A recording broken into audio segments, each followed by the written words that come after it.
Good morning all of you. आज हम सभी लोग न्यूक्लियस के बारे में डिटेल से स्टडी करेंगे। जैसे कि हमने ऑर्गेनेल्स पढ़ लिए हैं सेल के अंदर और सारे टाइप के ऑर्गेनेल्स पढ़ लिए हैं, और आज हम न्यूक्लियस के बारे में डिटेल से स्टडी करेंगे। उसके बाद न्यूक्लियस में पैकेजिंग कैसे होती है, न्यूक्लियस पैकेजिंग के बारे में पढ़ेंगे। इसलिए न्यूक्लियस पैकेजिंग पढ़ने से पहले न्यूक्लियस के बारे में जानना बहुत ही ज़रूरी है। तो हम न्यूक्लियस के बारे में आज डिटेल से स्टडी करते हैं। न्यूक्लियस जो ये वर्ड डिराइव हुआ था, ये एक लैटिन वर्ड है, उससे ये डिराइव हुआ था, जिसका मतलब होता है कर्नेल ऑफ अंट। ठीक है, नट, कर्नेल ऑफ नट, और ये लैटिन वर्ड है।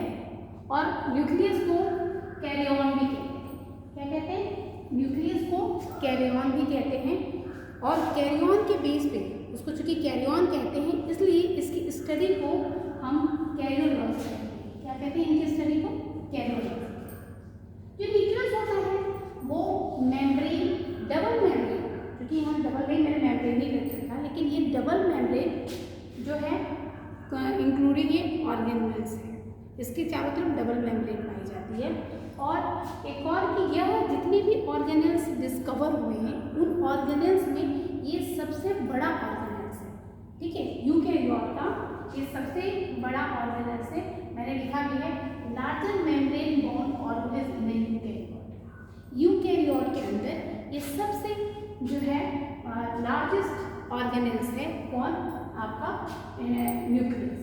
ठीक है, ये इसके अंदर जो होता है इट कंटेन द क्रोमेटिन और क्रोमोसोम। ये इनके अंदर जो अभी स्ट्रक्चर में ही देख रहे होंगे कि न्यूक्लियस और क्रोमेटिन के फाइबर्स इनके अंदर पाए जाते हैं न्यूक्लियस के अंदर। ठीक है, और ये हम इसको क्रोमोसोम भी कह सकते हैं, क्योंकि जब हम आगे अभी डीएनए पैकेजिंग पढ़ाएंगे तो उसमें बताएंगे कि क्रोमेटिन ही जब बहुत कंपैक्ट हो जाता है तो उसको हम लोग क्रोमोसोम कहने लगते हैं। कैसे कहेंगे वो डिटेल आगे पढ़ेंगे। ठीक है, it is discovered by botanist Robert brown.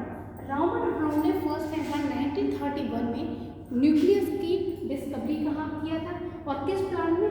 Archie plant में इन्होंने सबसे पहले इसको डिस्कवर किया था। इसके साथ ही एक साइंटिस्ट थे हेमरलिन भी। यहाँ पे देखिए हमने लिखा हुआ, देखिए हेमरलिन एक साइंटिस्ट थे जिन्होंने सबसे पहले एसिटिबुलेरिया, देखिए मैंने यहाँ लिखा नहीं,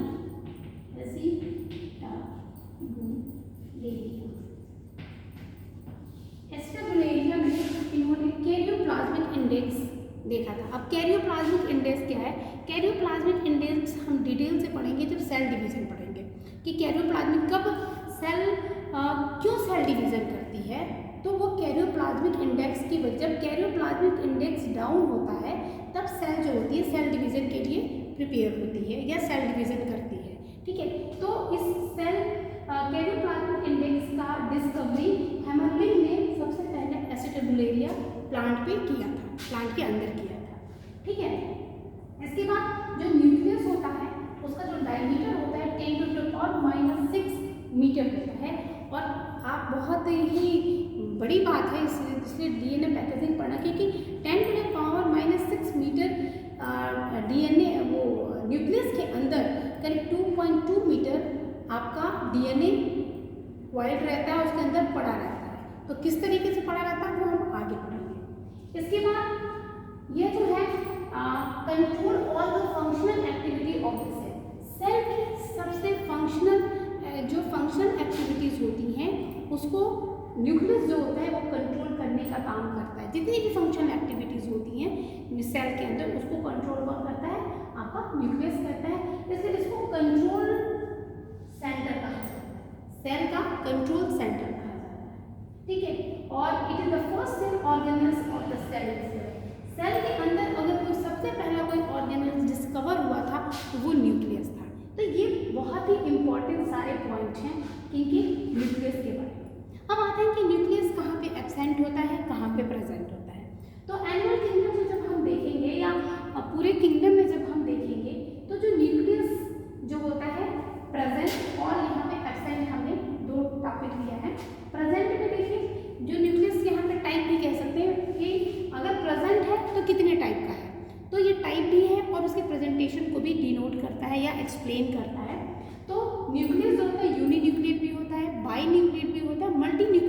ऑर्गेनिज्म पाए जाते हैं। कुछ ऑर्गेनिज्म ऐसे होते हैं जिनमें कि यूनिक मतलब एक न्यूक्लियस पाया जाता है, कुछ ऑर्गेनिज्म ऐसे होते हैं जिसमें 2 न्यूक्लियस पाया जाता है, और कुछ ऑर्गेनिज्म ऐसे होते हैं जिनमें कि 3 न्यूक्लियस पाया जाता है। ठीक है, तो इस तरीके से आपने देख लिया कि यूनिन्यूक्लियेट में प्लांट और एनिमल आ जाते हैं। ठीक है, लेकिन बाईन्यूक्लियेट के लिए आप प्रोटोजोअन्स एक है जिसमें प्रोटोजोआ पैरामीशियम आता है, उसमें बाईन्यूक्लियेट होते हैं, उसमें 2 न्यूक्लियस पाए जाते हैं, एक स्मॉल होता है और एक लार्जर होता है। लार्जर को हम लोग मैक्रोन्यूक्लियस कहते हैं जो किडनी शेप्ड होता है, और स्मॉलर को हम लोग माइक्रोन्यूक्लियस होते हैं। जो माइक्रोन्यूक्लियस होता है ये रिप्रोडक्टिव फंक्शन के लिए रिस्पॉन्सिबल होता है, और जो लार्जर न्यूक्लियस होता है वो वेजिटेटिव प्रोपोगेशन में इम्पॉर्टेंस होता है। और जो लार्जर न्यूक्लियस होता है ये पॉलीप्लॉइडी शो करता है, और जो आपका माइक्रोन्यूक्लियस होता है वो डिप्लॉइड कंडीशंस में या डिप्लॉइड नेचर का होता है। इसी तरीके से मल्टीन्यूक्लिएटेड जो कंडीशंस है वो एनिमल के अंदर जो स्केलेटल मसल्स होती हैं वो भी मल्टीन्यूक्लिएटेड होती है, और इसके साथ ही ओपेलाइना एक प्रोटोजोअन्स है उसके अंदर भी मल्टीन्यूक्लिएटेड कंडीशंस पाई जाती है। अब आते हैं कि किसमें न्यूक्लियस एब्सेंट होता है।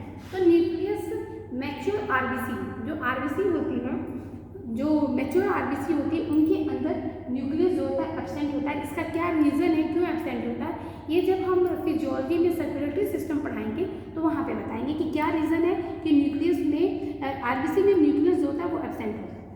उसके बाद सेफ ट्यूब प्लांट में, और जो प्रोकैरियोटिक जितने भी ऑर्गेनिज्म हैं, प्रोकैरियोटिक ऑर्गेनिज्म के अंदर जो होता है आपका ये न्यूक्लियस जो होता है एब्सेंट होता है।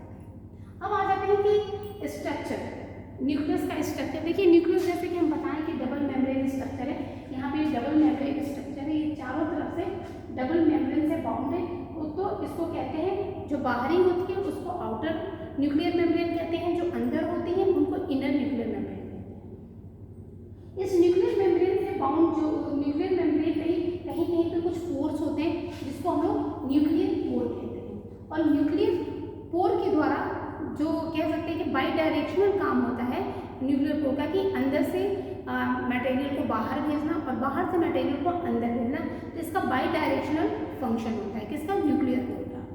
अब न्यूक्लियर के मेम्ब्रेन के अंदर वो फ्लूइड होते हैं, जेलेटिन मटेरियल्स होते हैं जिनको हम लोग न्यूक्लियोप्लाज्म कहते हैं। ठीक है, और न्यूक्लियोप्लाज्म के अंदर आपका एक वो ओवल स्ट्रक्चर पाया जाता है जिसको न्यूक्लियोलस कहते हैं, और न्यूक्लियोलस जो होता है ये नॉन मेम्ब्रेनस होता है, इसके ऊपर मेम्ब्रेन नहीं पाई जाती। अगर मेरा आप पहला लेक्चर पढ़े होंगे तो वहाँ पे मैंने 3 स्ट्रक्चर बताए थे जो मेम्ब्रेन जिस पे नहीं पाया जाता है। एक तो राइबोसोम था जो कि मैं इससे पहले पढ़ा चुकी हूँ, दूसरा आपका न्यूक्लियोलस था, और तीसरा आप हमको खुद कमेंट करके बताएंगे कि क्या था।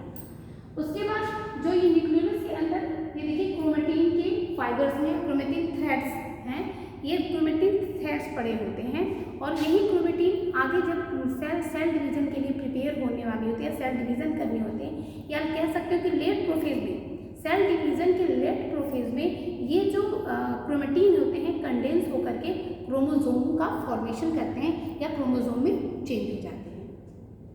अब यहाँ पे हमने थोड़ा सा न्यूक्लियोप्लाज्म के बारे में हमने डिटेल स्टडी किया है। यहाँ पे देखिए न्यूक्लियोलस है और इसके अंदर क्रोमेटिन फाइबर्स पाए जाते हैं। न्यूक्लियोलस क्या है, न्यूक्लियोलस मैंने वैसे ही बताया कि ये मेम्ब्रेनस स्ट्रक्चर है, इसकी तरफ मेम्ब्रेन नहीं पाई जाती, और ये साइट ऑफ आरएनए की सिंथेसिस है। ये आरएनए की सिंथेसिस कहाँ होती है, न्यूक्लियोलस होती है, बहुत इंपॉर्टेंट है। जैसे कि आप जानते हैं कि हमारे बॉडी में 3 टाइप के न्यूक्लियोलस वो आरएनए पाए जाते हैं, टीआरएनए, एमआरएनए और आरआरएनए। जैसे टी और एमआरएनए का फॉर्मेशन तो आपके न्यूक्लियस में हो जाता है, लेकिन आरआरएनए का फॉर्मेशन जो होता है वो न्यूक्लियोलस पे होता है। तो ये बहुत इंपॉर्टेंट है, क्वेश्चन आता भी है कि आरआरएनए का फॉर्मेशन की साइट क्या है, तो न्यूक्लियोलस। दूसरी, न्यूक्लियोलस का जो डिस्कवरी थी वो सबसे पहले फॉन्टाना, एक साइंटिस्ट है, यहाँ पे देखिए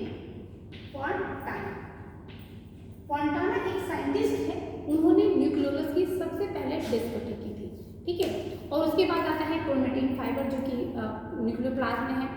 ये जो है क्रोमेटिन फाइबर जो होते हैं ये न्यूक्लियो प्रोटीन होते हैं, मतलब न्यूक्लिक एसिड और प्रोटीन से मिलकर बने होते हैं। तो आप जानते जानते भी हैं कि चूँकि क्रोमोसोम के अंदर ही डीएनए होता है, तो डीएनए को बनाने के लिए डीएनए और हिस्टोन प्रोटीन की जरूरत पड़ती है, तो इसीलिए इसको न्यूक्लियो प्रोटीन भी कहा जाता है। तो क्रोमेटिन के जो फाइबर होते हैं वो न्यूक्लियो प्रोटीन होते हैं, क्योंकि ये डीएनए और हिस्टोन प्रोटीन से मिलकर के बने होते हैं। और इसकी डिस्कवरी जो है फ्लेमिंग ने की थी, साइंटिस्ट फ्लेमिंग ने क्रोमेटिन फाइबर की डिस्कवरी की थी।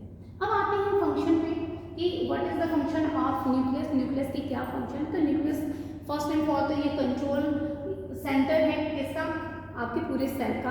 दूसरी चीज कि ये हेरिडिटरी इंफॉर्मेशन को भी रखता है, क्यों, क्योंकि आप जानते हैं कि इनके अंदर डीएनए होता है और डीएनए पे जीन होते हैं, और जीन जो होते हैं वो हेरिडिटरी कैरेक्टरिस्टिक के लिए रिस्पॉन्सिबल होते हैं। तो डेट इज कि ये क्या है, हेरिडिटरी इंफॉर्मेशन जो होता है न्यूक्लियस के अंदर होता है, क्योंकि इसके अंदर डीएनए प्रेजेंट होता है और डीएनए पे जीन प्रेजेंट होते हैं। उसके बाद control the cell growth and reproduction, और यही सेल ग्रोथ, सेल की ग्रोथ को भी कंट्रोल करता है और जो रिप्रोडक्शन का में भी बहुत में हेल्प करता है, कौन, न्यूक्लियस। दूसरी साइड ऑफ आरएनए फॉर्मेशन, जैसे कि मैंने बताया कि इसके अंदर न्यूक्लियोलस पाया जाता है जो आरएनए की सिंथेसिस करता है, और जो टीआरएनए और एमआरएनए की सिंथेसिस भी न्यूक्लियस के अंदर ही होती है। उसके बाद it is the site of replication. अब यहाँ पे चूंकि एमआरएनए के फॉर्मेशन को हम लोग क्या कहते हैं, ट्रांसक्रिप्शन कहते हैं। तो ट्रांसक्रिप्शन और रिप्लिकेशन ये दोनों प्रोसेस जो होता है आपके न्यूक्लियस के अंदर ही पाया जाता है। तो ये रहा आज का आपका डिटेल लेक्चर न्यूक्लियस के ऊपर। आप लोग इसको ध्यानपूर्वक पढ़ लीजिए और पढ़ करके अपना नोट्स मेंटेन करिए। Thank you.